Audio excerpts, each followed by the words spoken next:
Well, I think it's a great question, and I would go to the definition of self-discipline. Self-discipline. The willingness and the ability to sacrifice what you want now for what you want more later on. The willingness and the ability to sacrifice what you want now for what you want more later on. And the only way you can keep that self-discipline high is to have something at the center of it. And that is hope. Hope in the future, hope of something greater. The minute you stop thinking that you can go do something or that there's something greater out there for you, Nick, you'll stop being a self-disciplined person. Yeah. Just think about that for a second.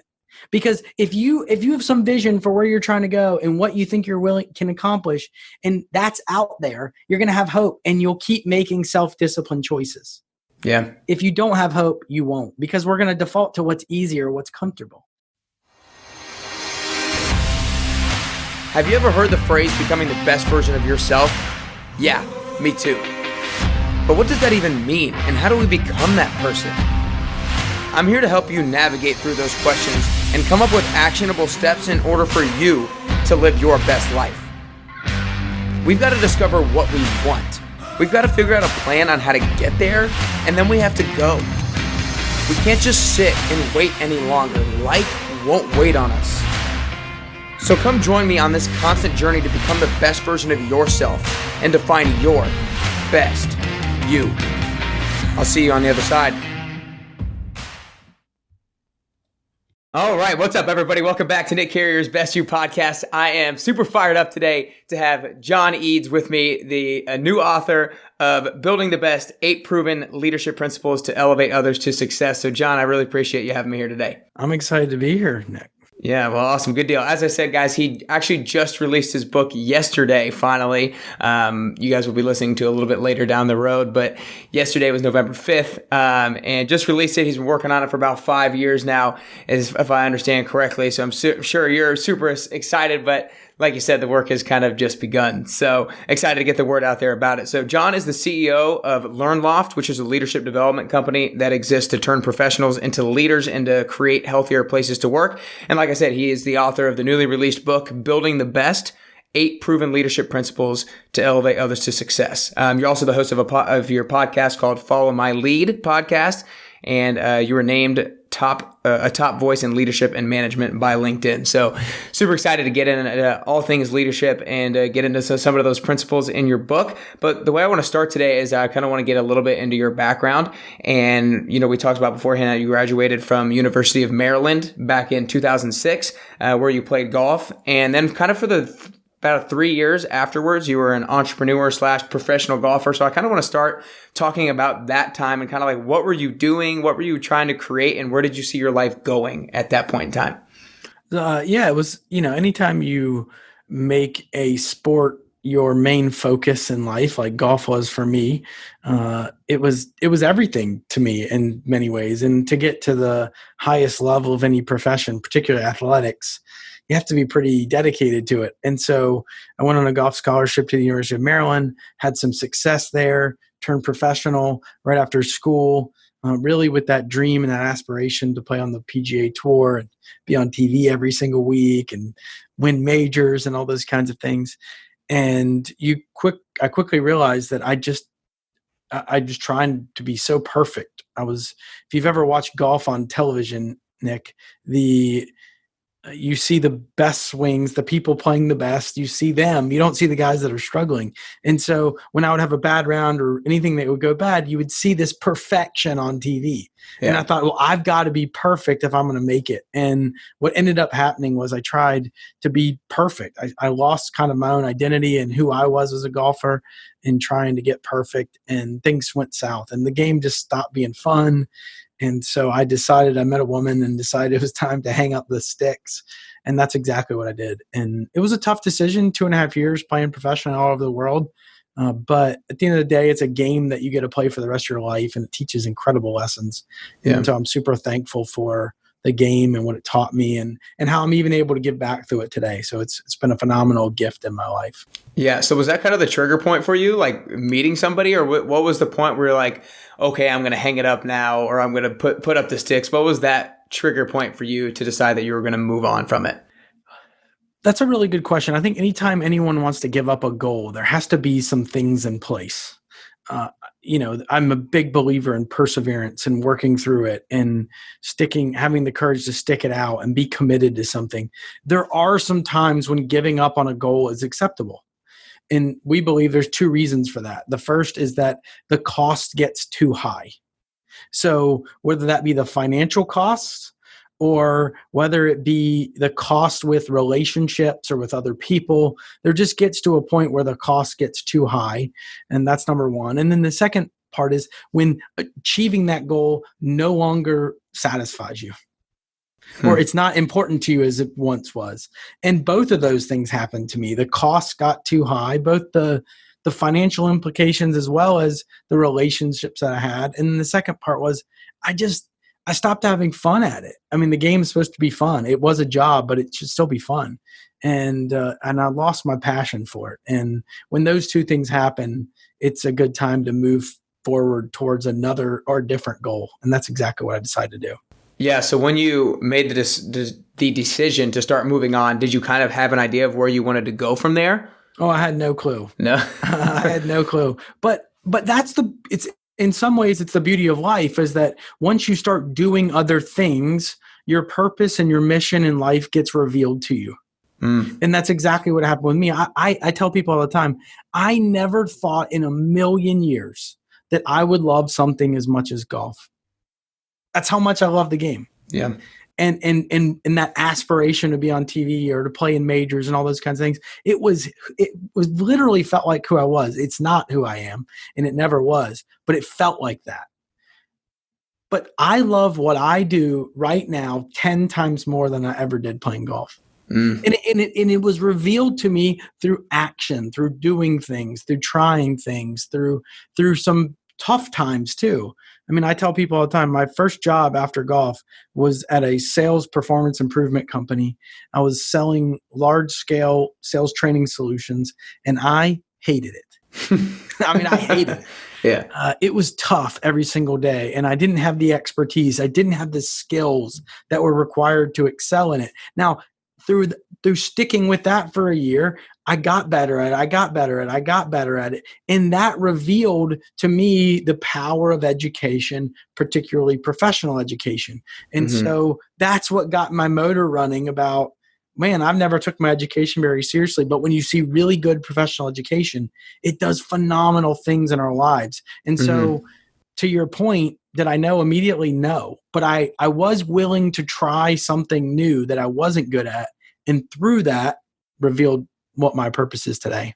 Right. And so like you said, you worked for Enterprise Sales. That was the name of the company? Sales Performance International is the name of the company. Oh, okay. Enterprise Sales. And Enterprise Sales. Gotcha. Awesome. So like you said, kind of through that was revealed to you what you were like truly passionate about and what you wanted to move on, kind of working on. How did you, I want you to go dive a little bit deeper about how you kind of discovered your niche of wanting to kind of, and it probably was a little bit longer of a journey, but how you discovered your niche of wanting to get into leadership and learning what leadership was all about and then kind of like teaching it. Sure. Well, it started with some personal struggle. Like most things in life that anybody gets a passion for, something happened to them in their life or with a family member or to themselves, and then they want to solve a problem because of it.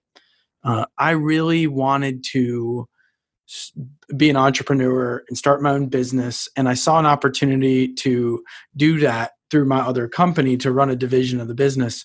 And so I was given that opportunity by their CFO. And so things weren't going well. We really struggled early. And I decided to let go of one of my team members because the problem couldn't be me. It had to be them.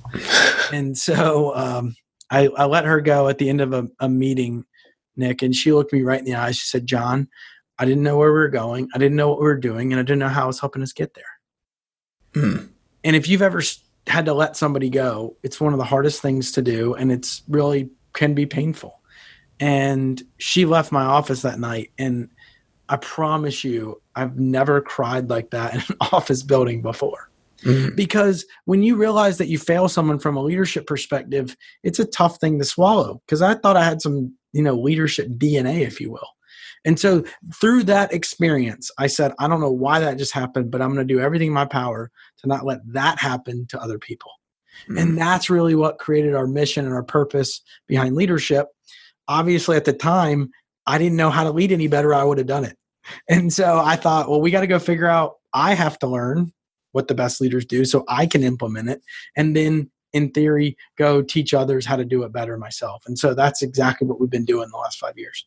Gotcha. Well, so I wasn't going to go here this early on, but I kind of want to flip the script to, there's going to be people who are listening to this who aren't like in leadership positions, who don't hold that leadership position, and who might feel similar to this lady who you had to fire. Mm-hmm. What does somebody who feels the way she did, in the sense that, like, I don't know where we're going, I don't know how I'm helping us to get there, what can somebody like that do to maybe have the right conversation with their leader, or start moving in the right direction to gain a little bit more clarity on their purpose themselves? It's a great question, and it's a tough question because every situation can be a little bit different. But having said that, the first thing you have to do is take ownership yourself. That leadership is not meant for certain people. We define leadership as someone whose actions inspire, empower, and serve in order to elevate others. For someone in a leadership position, it would be over an extended period of time. But for the sake of this discussion, someone whose actions inspire, empower, and serve in order to elevate others. That anybody can do that. I mean, it doesn't take, your leader to only be able to do that. You can do that for colleagues. You can do that for them. And so that's the mindset that I want you to put on if you're in a position like that today. I use the example a lot when we speak and talk, which is, if you've ever been to Cracker Barrel before, it's one of my favorite restaurants. And it's also one of my favorite restaurants because it has this little game that you can play. It's got these little golf tees in it. And if you get down to, 5, 4, 3, 2, 1, they've got all these cool names for it. But the idea behind it is simple. If you can jump with every single tee on the board, you can get really far in the game. If you take your time and you think, you can get down to one tee.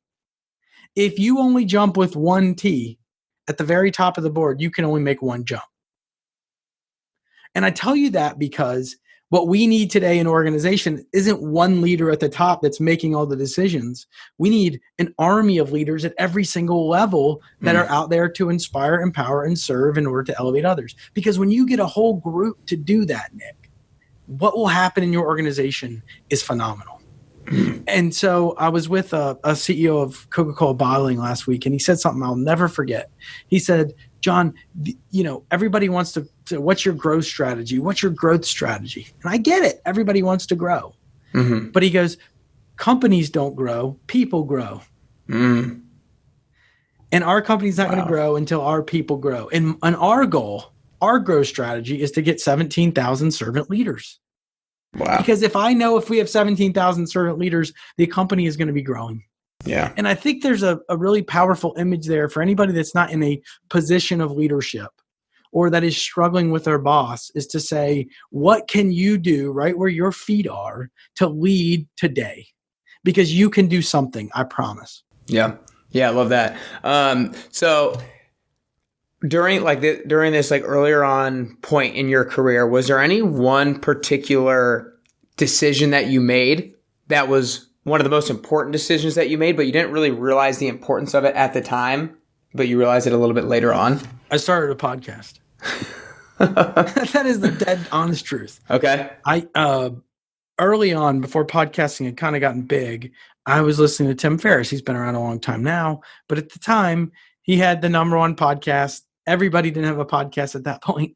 Yeah, and I would listen to him. I would go on walks every morning and I would listen to him or a couple others. But I always loved how curious he was. And he would pull out these best practices from people. And I thought, man, I could ask questions. I'm a really curious guy.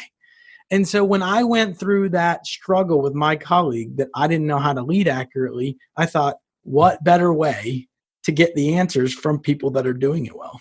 So that's why we started the Follow My Lead podcast. It's been around 3 or 4 years. And it provided this opening that I didn't know that we were going to get the opportunity to do.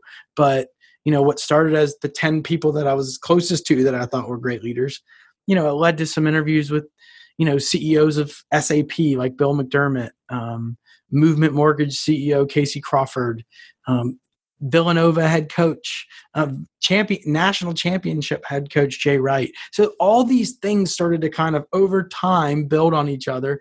And all of a sudden I was taking all this information in and then having to go out the other way to help our listeners and help our students now. So if there's one thing that's transformed my life, it was starting that podcast. Yeah, I love that. And the Bill McDermott story in your book is one of my favorite stories. I wrote down his name to look more into him, because he went to interview and he told his dad that he was going to come back with an employee badge. And he told him after the interview, he was like, "Look, I can't wait 2 weeks to hear from you. Like, I need the employee badge. I'm going to follow through with this promise to my dad." I think he actually said what happened was he told his dad he was going to go to this interview and come back. And he had no clue like how many people were going to be there. Right. And so he got there and there was all these people in the waiting room, and he finally got called in. He had a lot of doubt, and he had this incredible interview with this guy. And the hiring agent said, "Bill, we really appreciate you coming in. We'll be in touch." And Bill looked at him and he said, "You don't understand. I've never lied to my dad. And I told him I was coming home with an employee badge today." And this guy thought about it. He said, "Bill, if you've never had a felony and you never created a crime or been to jail, you've been officially hired." And that's how it started at Xerox. It's an incredible story. That's awesome. And so I love that because, now he just moved on from being the CEO of one of the largest software companies in the world. But he gets human beings, he gets people. Mm-hmm. And it's a great story for anybody listening to say, the mindset and what you take into those interviews or into the work that you do, half of it is just thinking too small. Yeah. I definitely believe that. So I want to get into more of the specifics of the book now and some of these 8 principles. And I'm going to start off with number 1 because I really love number 1. It's one of my favorite. It's one of my favorite ones, but I've also heard it kind of in a different way, and so it definitely resonated with me. But number 1 is use high levels of love and discipline to elevate others. And I kind of want you to break down in the book. You define them, so I kind of want you to break down real quick love and discipline and why these two are so important. Sure. Well, it's important that we're not talking about any kind of HR violation here. Okay. Right. We're talking about love to contribute to someone's long-term success and well-being. Bishop Robert Barron says, to will the good of another. So love is a choice that we make. And when you're talking about it in the workplace, what more important thing can you do as a leader of other people or as a leader in general than to will the good of another? I mean, just think about that, to put them first and think about what's best for them long term. And we need more leaders doing that. But if you only do that, you're going to be in a little bit of a world of hurt because you also have to get performance. You've got to help challenge and get people to go higher than they thought possible. We do this in the workshop, which is if you raise your hands above your head as high as you could, at some point you'll stop. And then if I ask you to go 2 inches higher, everybody can do it. Yeah. Why? Because we have a limiting belief. We're only going to go until the point in which it's uncomfortable. And so that's where discipline comes in. The definition of discipline is to promote standards in order for an individual to choose to be at their best. To promote standards in order for an individual to choose to be at their best. Yeah. You as the leader cannot choose for anybody as much as you want to. Yeah. It would be great if you could, if you had this magic wand. I mean, I got a 7-year-old at home and a 5-year-old at home. And if I had a magic wand, it would be amazing. But I can't. Mm-hmm. What I can do is set a really high bar for what's expected in our family and let them choose to meet and exceed it. And if they don't, we hold them accountable to it. Yeah. But the same is true at work. And the whole point here is that when you blend these two things together at high levels, you really start to elevate other people. And that's the key to successful leadership today. Yeah. So I do. And obviously leadership is really important in terms of bringing other people up and elevating others. Like you said, like the thing, like reach as high as you can. And then you can always go higher if somebody else tells you to do so. But how can we prevent ourselves from holding ourselves back from what we're truly capable of? Like maybe without like obviously we need a leader will help us break those barriers, but how can we start to try to break them ourselves? Well, I think it's a great question. And I would go to the definition of self-discipline. Self-discipline. The willingness and the ability to sacrifice what you want now for what you want more later on. The willingness and the ability to sacrifice what you want now for what you want more later on. And the only way you can keep that self-discipline high is to have something at the center of it. And that is hope. Hope in the future, hope of something greater. The minute you stop thinking that you can go do something or that there's something greater out there for you, Nick, you'll stop being a self-disciplined person. Yeah. Just think about that for a second. Because if you have some vision for where you're trying to go and what you think can accomplish, and that's out there, you're going to have hope and you'll keep making self-disciplined choices. Yeah. If you don't have hope, you won't, because we're going to default to what's easier, what's comfortable. So that would be where I go. If you want to try to self-motivate yourself and make really good self-disciplined decisions, I would keep that definition in mind. Yeah. I like the hope thing or belief, because I think that belief sparks action, right? If you believe something has the ability to come true, then you're going to start taking action on it. And you also have to believe that your action steps are going to produce that particular result. This is a really important point. Just because you make the choices to be self-disciplined doesn't mean the result is going to happen. Right. And that's where it gets hard. That's why most people quit, because they don't see the results that they want, or just like a health journey. I mean, you have a bunch of people that are in the health and wellness space. If I just went to the gym one time for 24 hours, I'm not going to be in shape. I promise. Still not. But if I did 20 minutes every single day, if I went to Orange Theory every single day or 5 or 6 days a week, I promise I'm going to get in shape. Yeah. It's the same kind of mentality, though, that we've got to have the belief that something greater is in the future and that we can do it, so we can make those self-disciplined choices. Yeah, no, I really love that. I relate that. I don't know if you've ever read The 4 Disciplines of Execution by Chris McChesney, but I had him on the show, and on this topic, we talked about the power of small wins, because the moment you believe that what you're doing is futile, is not worth, or is not going to allow you to get to that next level, that's when you're going to quit. But if you have the small wins that allows you to see you making progress and allows you to see a particular result, then you're going to stay motivated to continue to take action.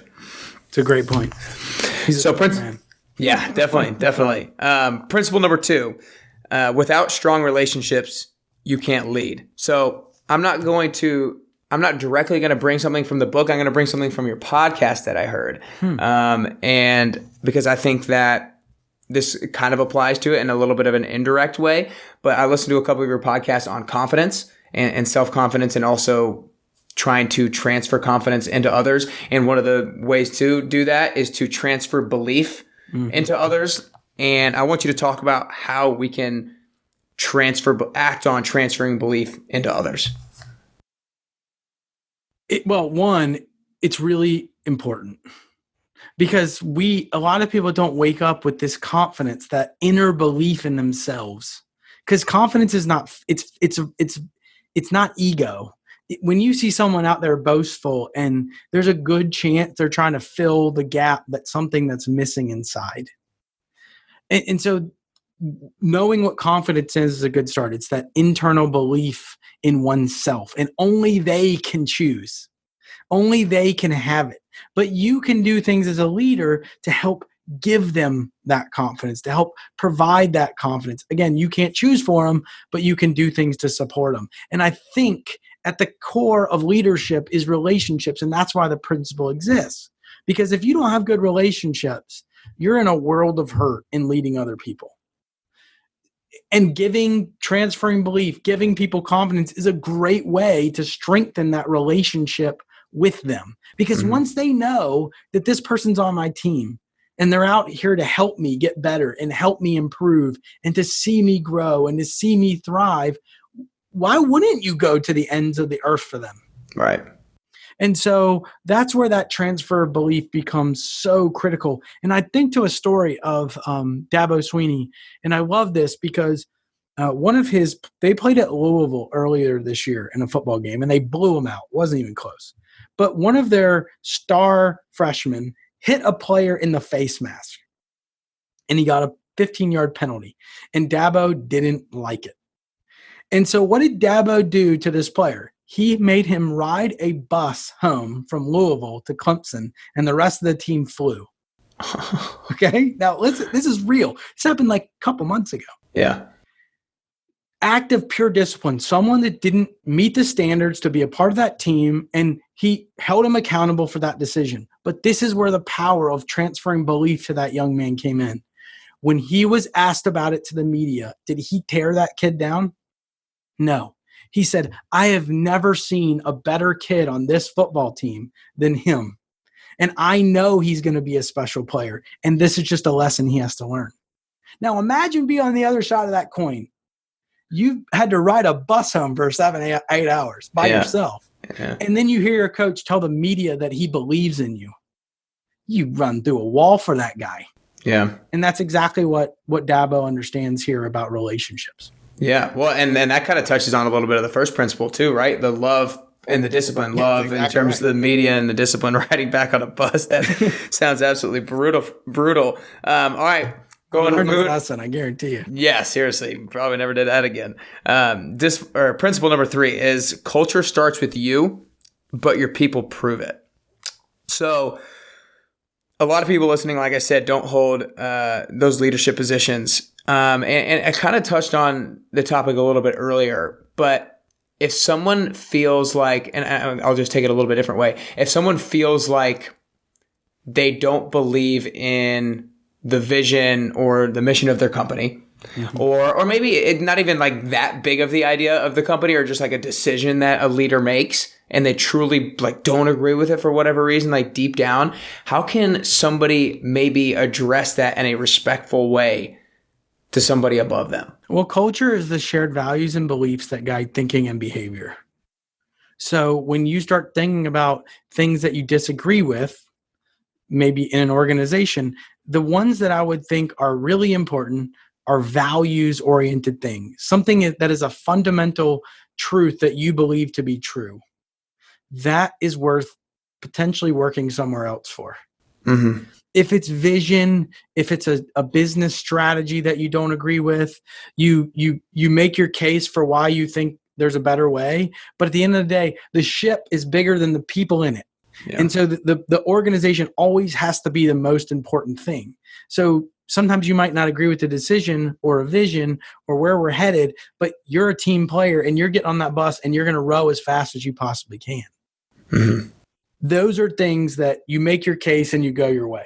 On the culture side, if there's shared values or beliefs that aren't in alignment with you or your vision, of you and your life or the things that you believe to be true, that can be a different animal altogether. Because culture is one of these things in a team that is, we've all heard culture eats strategy for breakfast, and it's just simply true.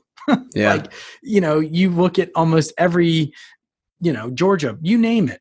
There's a culture that's being built and it's moving in a direction whether you like it or not. And it's those leaders that decide what that culture is going to be. And then your people, just like you're suggesting, that might not be in that position, are the one that's going to be making that culture become a reality. They're going to be making the choices, Nick.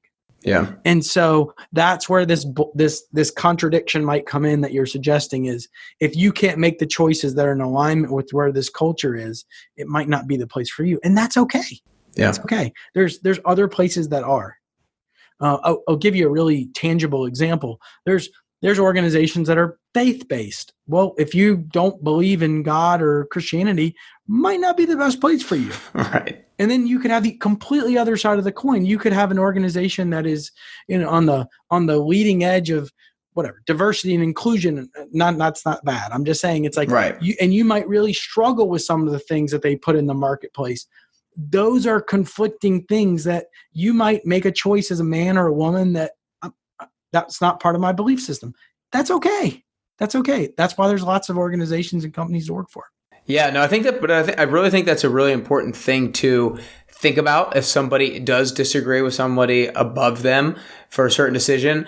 I think it's really important for somebody to think about, like, okay, is this something like culturally that I'm not in alignment with, or something just like strategy that I'm not in alignment with? And because people probably don't think about it too much like that. But if you realize it's a culture thing, you have to ask yourself, okay, should I be working here? If it's a strategy thing, you need to figure out a way to kind of get on board and realize that you don't know all the answers. Or position why you think that strategy is wrong. Yeah.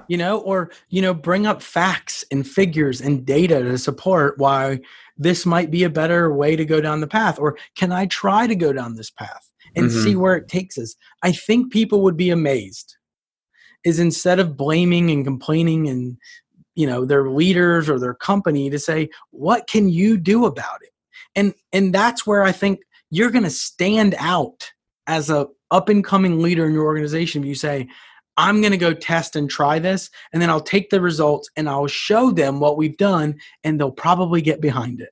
Yeah. Instead, they just complain about why it's wrong. Yeah, and you kind of touched on that earlier, kind of take ownership of it, because people don't want you to come to them with problems. They want you to come with them with a solution. If you just come with a problem, they're going to be like, they're not going to give you the time. I have no time for you. Yeah, exactly. We have a standard in our team meeting that nobody can come with a problem. It has to come with at least an idea of a solution. It might not have to be fully formed, right? But you can't just come in and complain. That's not an option. Mm-hmm. Yeah, no, I like that. So in principle number 4, which is people persevere because of purpose, not pay, you talked about James Franklin, who is the head football coach at Penn State, who used to be the head football coach at Vanderbilt. And you mentioned his 4 core values for his football team. And the 4th value is you must be willing to sacrifice what the common man will not. How good is that? It's so good. I literally got the chills when I read that because I believe so strongly in that idea. So basically what I want to ask is, how can we inspire ourselves and inspire others to increase their willingness to sacrifice? It's a really good question. You got to give them a purpose to believe in beyond money, which is why the principle exists. Now, it doesn't mean money's not important. And I tell people this all the time. If you're underpaying your people and you think you can just be a more purpose-driven organization and hope they're going to make ends meet, you do have another thing coming for you. Yeah. Okay.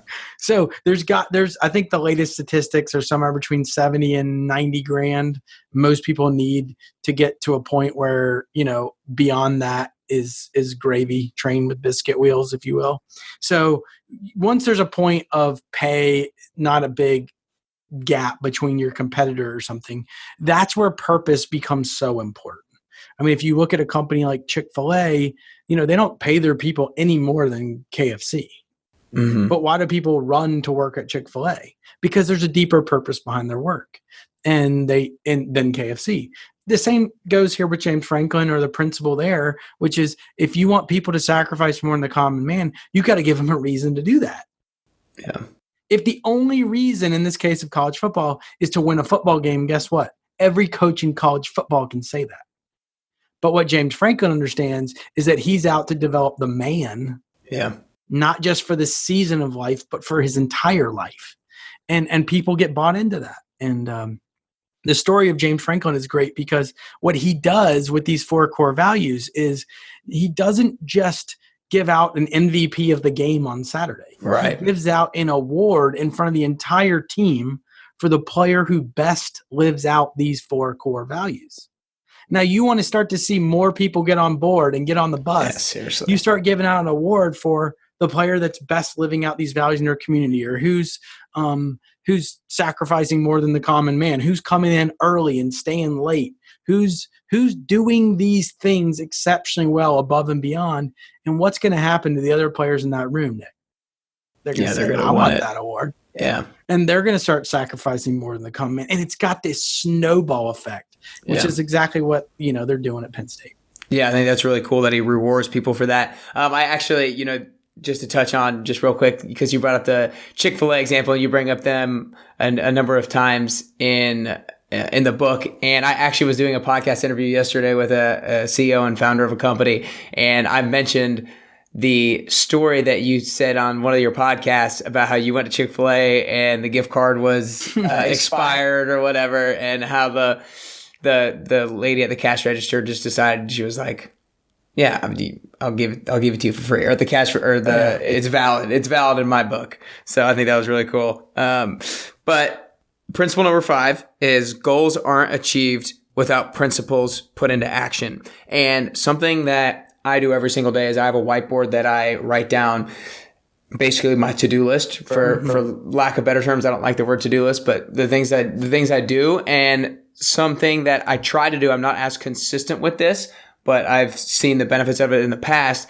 is next to my daily to-do list, I have like my weekly things that I want to get done that I write at the beginning of the week that I'm like, what is going to feel like a win for me by the end of the week. And so this is why I really like these concepts that you talk about in the book, the priorities accelerating growth and the what moves the needle, the PAG and the WNMN concept. So I kind of want you to just touch on those. Yeah, I'll touch on them. There's a system that we teach in our workshops, which is called the GPI system.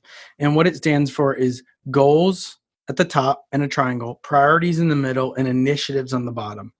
And the principle is simple. Goals aren't achieved without priorities put into action. Just think about that. We can all have a goal. It's easy to have a goal. Just by writing it down, we're going to achieve 42% more of them. Mm-hmm. We've got to have goals. And you can talk about SMART or however you like to define your goals is fine. There's some methods in the book to do that.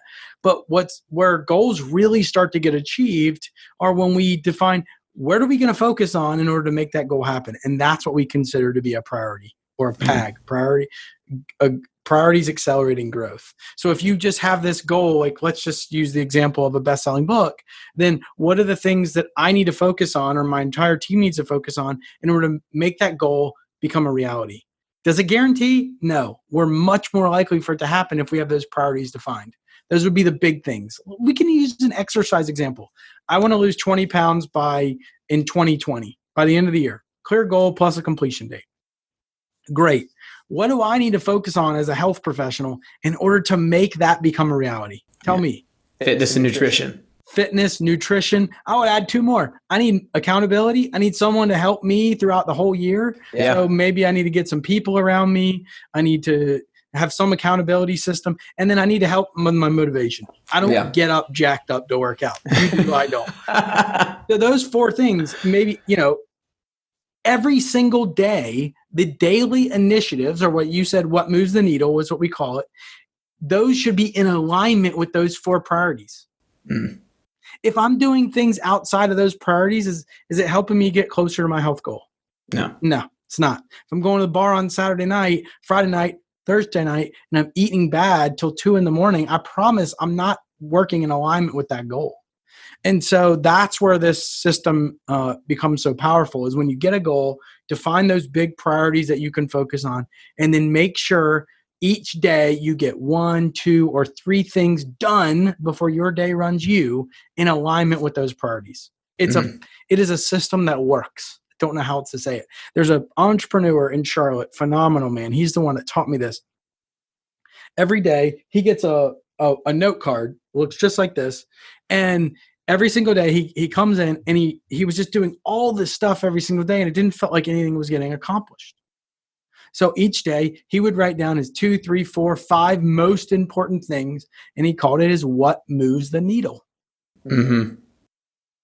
Come hell or high water, that guy was getting those 2, 3, 4 things done. There was a lot of other things that came at him, email, but if I got those 3 things done, it was going to be a successful day. I'm getting closer to my goal. And that's what I want your listeners to think about. Can you get a list every single day?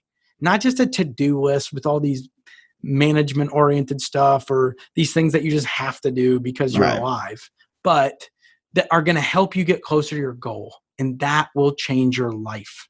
Yeah. No, I love that, because I think as you kind of express, it's a matter of priorities. It's not necessarily a matter of having enough time. It's a matter of making the particular thing a high enough priority to you. That's exactly right. I mean, we make time for what's important to us. Right. So if you want to check out principles 6, 7, and 8, you're going to have to go get the book. But great principles. But I want to get down to a couple other things. So I kind of want to get back into you and a little bit of your own experiences. And it might be that firing back in 2014, but what was the most humbling leadership moment for you? That was probably it, but I have another one. I was Okay. doing a speaking engagement in New York about 2 months ago. Okay. Wow. And I went to go talk to 75 correction officers in the New York, New Jersey area, and at their big year-end conference. And I bombed. I mean, I really didn't do a good job, and I don't know how else to say it. Here I am, a middle-aged white guy, room primarily African American, and I didn't prepare enough. I didn't put together good enough content for them. I didn't deliver it in a good enough way. And certainly, I'm sure people took some things from it, but I really dropped the ball. And it was one of these humbling moments where when your job is to inspire, empower, and serve other people, and you don't do it the way that you know you're capable of, it's one of those things that you want to forget it. Yeah. And so that was a really tough moment for me. The interesting thing is I had to get up the next day in a different city. And I tell you, it was harder to get up the next day and do it to a different group of people than ever before because my confidence was a little shot and I felt like I had let them down. And so that's a moment lately.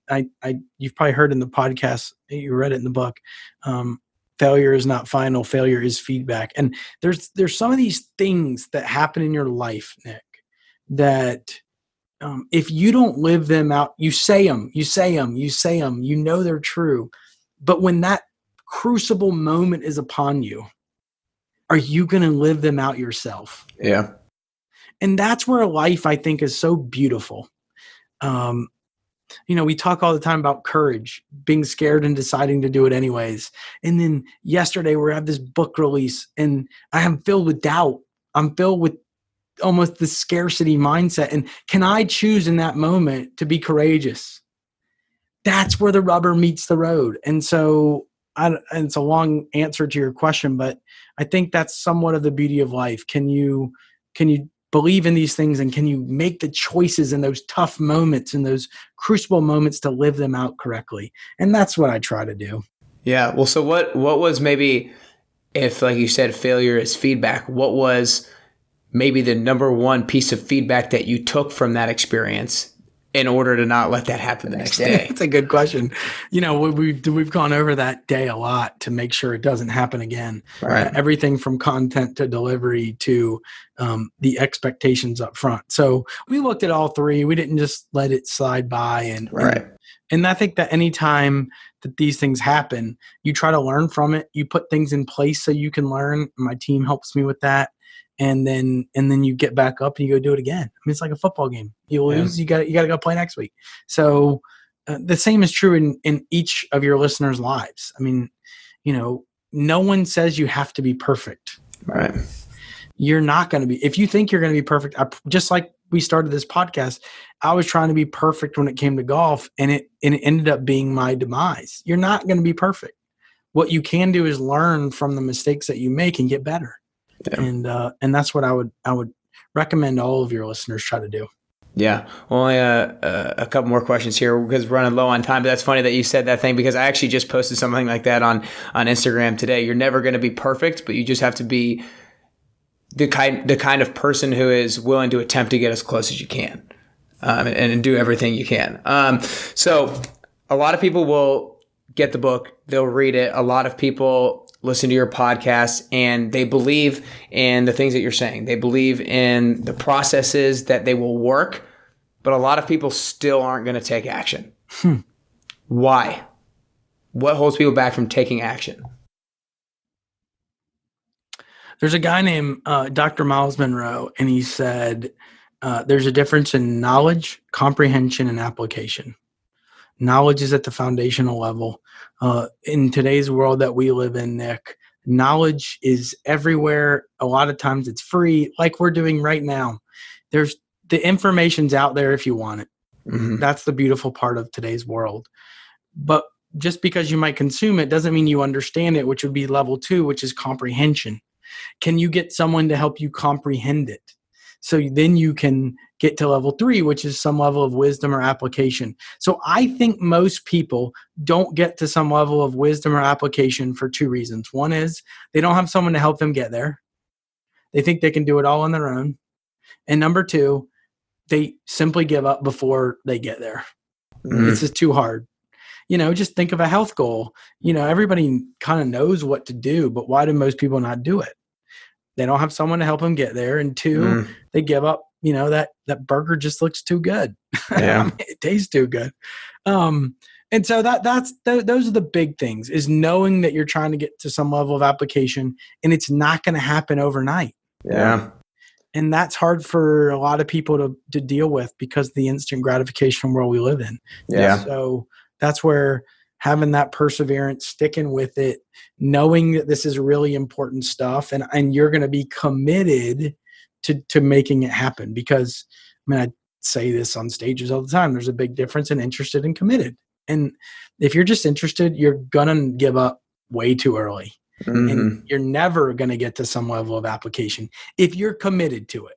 If you want to go be a better leader at home for your spouse or your kids, or you want to go be a better leader for your students at your in your next workout session, and that's at the center of what you want to do, you're going to be much more committed to developing your skills in this area than someone that's just interested in it.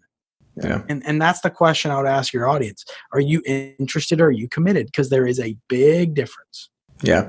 I love that. Well, before I get into the last question, I want to make sure I acknowledge you, John, real quick. I think your ability, for writing your book, to be able to define so many steps and applicable things for people to be able to start using, I think is super unique. You don't really see as much applicable things in books. So I think it's really cool that people can start doing that. And your consistency for how you show up as kind of the humble guy that you are. And you show up, that's you as a person, and then the way you show up professionally in terms of on LinkedIn, I see you all the time posting article after article after article, which is awesome. And you're really your true ability to find inspiration from just everyday life.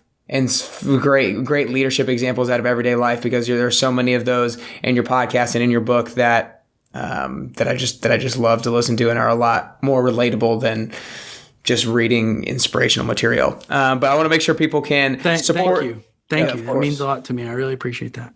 Of course. Want to make sure everybody can support you in the best way possible. Make sure you guys go get Building the Best, 8 Proven Leadership Principles to Elevate Others to Success. You can get it on Amazon, on Barnes & Noble. It just came out yesterday, like I said, but you guys, it'll be out for a few weeks now. When you guys listen to this, you can make sure you go listen to his podcast. I already mentioned it a couple times. Follow my lead podcast. You can check out John on LinkedIn. As I mentioned, he's posting articles all the time, some great material on leadership. If you want to go learn more about his company, you can go to learnloft.com. What else? How else can people best support you? JohnEades.com, LearnLoft. Those are good. Building the Best book is the book website. They can go check it out. Okay. But yeah, those are perfect good places. Perfect. Well, last question, John, is I think that becoming the best version of yourself is a constant journey. I think that we're always working towards getting closer and closer. Like we said, you can't be perfect, but you have to be the type of person who's willing to do everything they can to get closer to that perfection or to that best version of yourself. And I also believe it's a unique journey.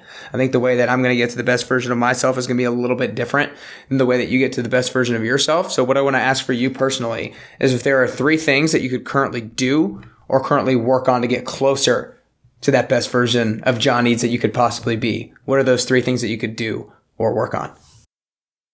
Mine starts with my soul. I don't think you can be a healthy person without the spiritual work inside. And so that's a daily practice for me. And mine is a faith journey as a Christian. So I do a lot of that in prayer, in trying to do things that grow myself spiritually, because I think if you die there, you have a really long way to go. And so that's my number one priority. My second priority of growth is as a husband and a father. It's amazing after being married 9 years, almost 10. It's amazing how many mistakes I still make, like all the time. Stuff that you would think I would have learned from by now.